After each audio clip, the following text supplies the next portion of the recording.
के मौसी के बउआ के मौसी के ले गेल चोर ले गेल चोर। Music director DJ signal.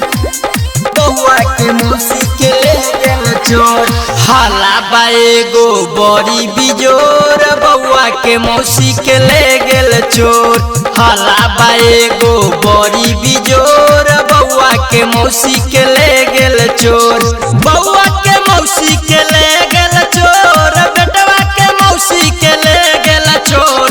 हाला बाएगो बड़ी बिजोर बउआ के मौसी के ले गेल चोर।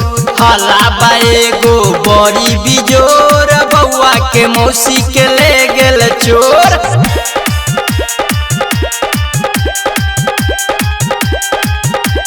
बउआ के मौसी के बउआ के मौसी के ले गेल चोर।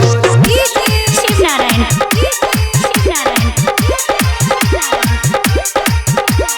बउआ के मौसी के ले गेल चोर।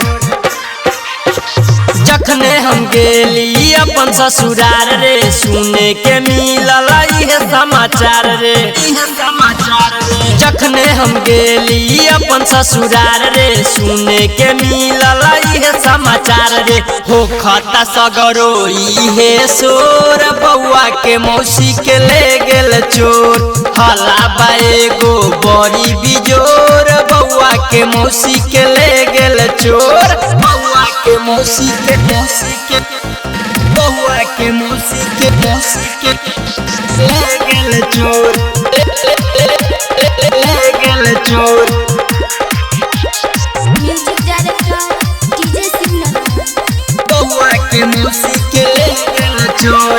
देखे में चिकन रहे पतली कमरिया चोरवा के गरल पे नजरिया देखे में चिकन रहे पतली कमरिया चोरवा के गरल पे नजरिया दूध लेखा रहे उगोर बउआ के मौसी के ले गेल चोर। हाला बाएगो बड़ी बिजोर बउआ के मौसी के ले गेल चोर।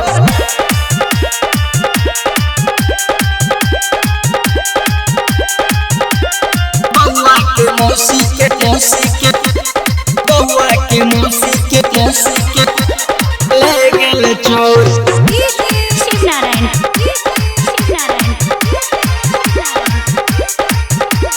बउआ के मौसी के ले गेल चोर।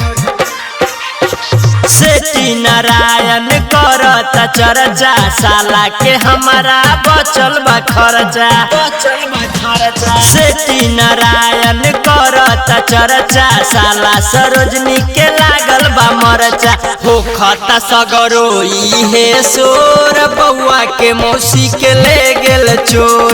हाला बाएगो बड़ी बिजोर बउआ के मौसी के ले गेल चोर।